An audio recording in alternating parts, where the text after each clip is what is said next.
Hi friends, అందరూ ఎలా ఉన్నారు? ఈ రోజు నేను ఒక ఇంట్రెస్టింగ్ వీడియోతో మీ ముందుకు వచ్చేసాను.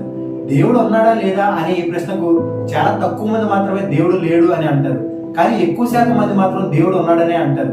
దీనికి కారణం దేవుడిపై మనకున్న నమ్మకం. బట్ ఇప్పుడు నేను చెప్పబోయే కొన్ని రియల్ ఇన్సిడెంట్స్ విన్న తర్వాత దేవుడు ఉన్నారని ఖచ్చితంగా నమ్మాల్సిందే.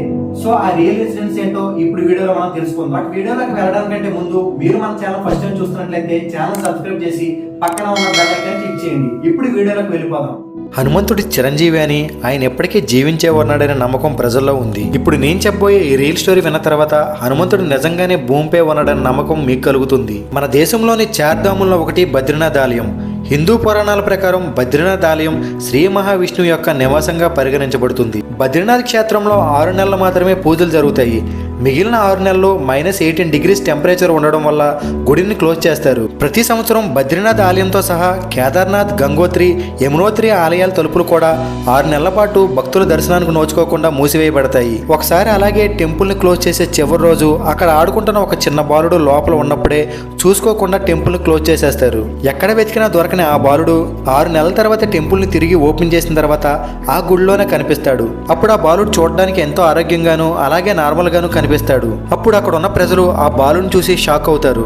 ఆ బాలుని చూసి అక్కడున్న ప్రజలు ఈ విధంగా అడుగుతారు, 6 నెలలు చలిలో ఫుడ్ లేకుండా ఎలా ఉన్నావని అడుగుతారు. అప్పుడు ఆ బాలుడు ఏమని చెప్పాడంటే, ప్రతిరోజు ఇక్కడికి హనుమంతుడు వచ్చి పూజలు చేసి దేవుడికి నైవేద్యం సమర్పించి ఆ తర్వాత తనకు కూడా పెడుతున్నాడని చెప్పాడు. ఇంకా ఆ బాలుడు ఏమని చెప్పాడంటే, నాకు ఎటువంటి చలి కూడా పెట్టలేదు, ఆ హనుమంతుడే నన్ను చూసుకున్నాడు అని చెప్పాడు. అప్పుడు అక్కడ ఉన్న ప్రజలందరూ జై హనుమాన్, జై శ్రీరామ్ అని అన్నారు. ఎన్నో శతాబ్దాల కాలం నుంచి శ్రీకృష్ణుడికి సంబంధించిన ఎన్నో కథలు ప్రచారంలో ఉన్నాయి. వీటిలో నిధివనం ఒక ఉదాహరణగా చెప్పుకోవచ్చు. సాయంత్రం 5 గంటల తర్వాత నిధివనం మూసివేస్తారు. అసలు ఈ మర్మం వెనక కారణాల గురించి ఇప్పుడు మనం పూర్తిగా తెలుసుకుందాం. ఈ నిధివన్ టెంపుల్లో రాత్రిపూట శ్రీకృష్ణుడు వచ్చి అక్కడ గోపికలతో నాట్యం చేస్తాడట. అక్కడ ఉండే చెట్లన్నీ జట్టుగానే ఉంటాయి. నైట్ టైంలో మాత్రం ఈ చెట్లన్నీ గోపికల రూపాలు మారి శ్రీకృష్ణుడితో కలిసి నాట్యం చేస్తాయట. ఇది నిజమా కాదా అని తెలుసుకోవడానికి ఒకసారి కొందరు ఈ చెట్లకు దారాలు కట్టారు. కానీ పొద్దున లేచి చూసేసరికి ఆ దారాలన్నీ విప్పేసి ఉన్నాయట. అలాగే ఇది నిజమా కాదా అని తెలుసుకోవడానికి ఒకసారి ఒక 300 మంది ఈ టెంపుల్లోనే పడుకున్నారు. కానీ వీళ్ళందరూ కూడా పొద్దునయ్యేసరికి చనిపోయి ఉన్నారు. కేవలం ఈ ఫోటోలో చూస్తున్న ఈ ఒక్క అమ్మాయి మాత్రమే పొద్దున్నయ్యేసరికి మిగిలి ఉంది. ఈ అమ్మాయి మాత్రం శ్రీకృష్ణుని లైవ్లో చూసిందట. అంతేకాకుండా శ్రీకృష్ణుడు చూసిన షాక్ వల్ల ఒక 40 రోజుల వరకు ఎవరితోనూ మాట్లాడలేదు. ఇప్పుడు నేను చెప్పబోయే ఈ సంఘటన శివుడు నిజంగానే ఉన్నాడని చెప్పడానికి ఒక తార్కాణం. ఈ ఫోటోలో కనిపిస్తున్న వ్యక్తి ఒకసారి వాళ్ళ ఇంటిలో బోర్ వేసుకునేందుకు భూమిని తవ్వుతాడు. ఎంతసేపు తవ్వినా కానీ ఒక్క డ్రాప్ వాటర్ కూడా రాదు. దాంతో అతను చాలా బాధపడతాడు. ఆ బాధలోనే అతడు శివుణ్ణి పూజిస్తాడు. కొంచెం సేపు తర్వాత అక్కడికి ఒక గోమాత వచ్చి నిలబడుతుంది. అప్పుడు ఆ గోమాతను చూసిన వాళ్ళందరూ ఆ శివుడే ఆ గోమాతను పంపించి ఉంటాడని అనుకుంటారు. ఎందుకంటే ఇక్కడికి గోమాత వచ్చి నిలబడిన కాసేపటికే సడన్ గా భూమిలో నుంచి వాటర్ వస్తుంది. అప్పుడు అక్కడ ఉన్న ప్రజలందరూ కూడా హరహర మహాదేవ శంభో శంకర అని గట్టిగా అరుస్తారు. అప్పుడు ఆ వ్యక్తి అలాగే అక్కడ ఉన్న వాళ్ళందరూ గోమాతకు నమస్కారం చేస్తారు. అది చూసి ఆ గోమాత ఆశీర్వాదం ఇస్తుంది. విజయవాడ కనకదుర్గ అమ్మవారికి సంబంధించిన ఎన్నో మహిమలు మనం వినే ఉంటాం. అందులో ఒకటే ఇప్పుడు మనం చెప్పుకోబోయేది. ఒకసారి అమ్మవారి ఆలయ నిర్మాణ సమయంలో పనిచేయడానికి వచ్చిన పేద కార్మికుడు ఒకరు అమ్మవారి గోపురంపై పనిచేస్తూ పొరపాటున కాలు జారి పైనుండి కిందకు హఠాత్తుగా పడిపోతాడు. ఆ దృశ్యం చూసిన వారంతా అతను ప్రాణాలతో బయటపడతాడని ఊహించలేదు. కానీ అమ్మ మహత్యం వల్ల అతనికి చిన్న దెబ్బ కూడా తగలేదు. అంతేకాకుండా అలాగే చక్కగా లేచి తిరిగి తేరుకొని తన పనికి తాను ఉపక్రమించాడు. ఈ దృశ్యం అక్కడ ఉన్న వారందరినీ ఆశ్చర్యంలో ముంచేసింది. తిరుమల శ్రీవారు ఉన్నారు అని భక్తులు విశ్వసిస్తుంటారు. ఆ శ్రీనివాసుడు ఉన్నాడు అని చెప్పడానికి ఇప్పుడు నేను చెప్పబోయే ఈ ఒక్క సాక్ష్యం చాలు. శ్రీవారి సాక్షాత్కారం దక్కాలంటే అంత సులువు కాదు.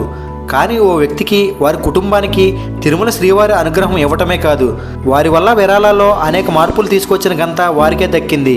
కర్ణాటక రాష్ట్రం చిక్మంగళూరు జిల్లా లక్కపల్లి గ్రామంలో ప్రాథమిక పాఠశాల ఉపాధ్యాయుడు నాగరాజరావు చిన్ననాటి నుంచే కుటుంబ భారము ఆయనే మోయాల్సి వచ్చేది. కానీ నాగరాజరావుకు వచ్చిన ఒక్క కళ తన జీవితాన్నే మార్చేసింది.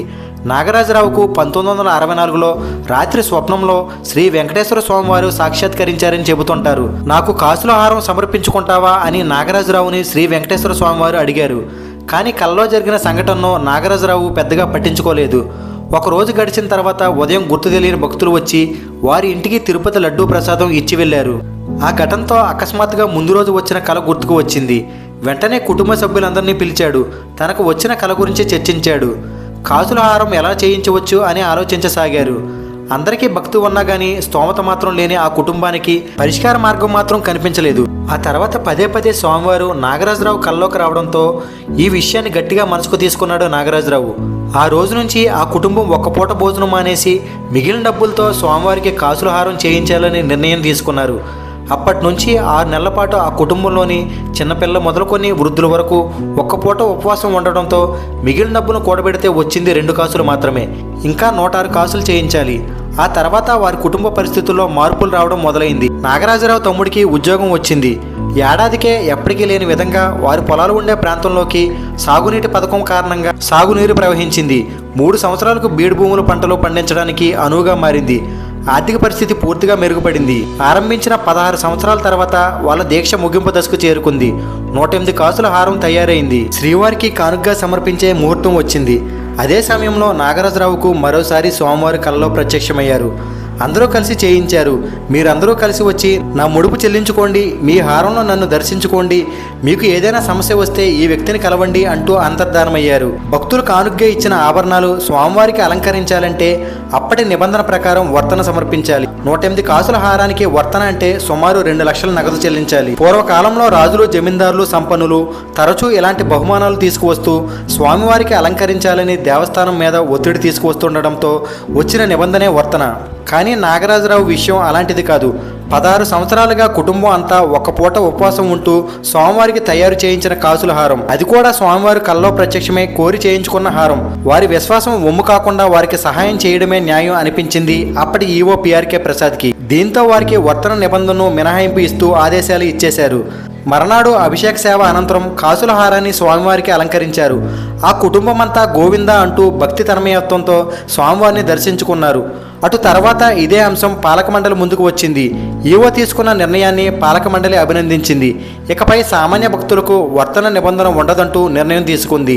అలా సంపన్నులు కట్టడి చేయడానికి అమల్లోకి వచ్చిన వర్తన నిబంధన సామాన్య భక్తుల సౌకర్యం కోసం తొలగించింది టీటీడీ. సో ఇది ఫ్రెండ్స్ ఈ రోజు వీడియో. ఈ వీడియో కనుక మీకు నచ్చినట్లయితే వీడియో లైక్ చేసి మన ఛానల్ సబ్స్క్రైబ్ చేయండి. నెక్స్ట్ మరో ఇంట్రెస్టింగ్ వీడియోతో మళ్ళీ కలుద్దాం. Thank you so much and bye.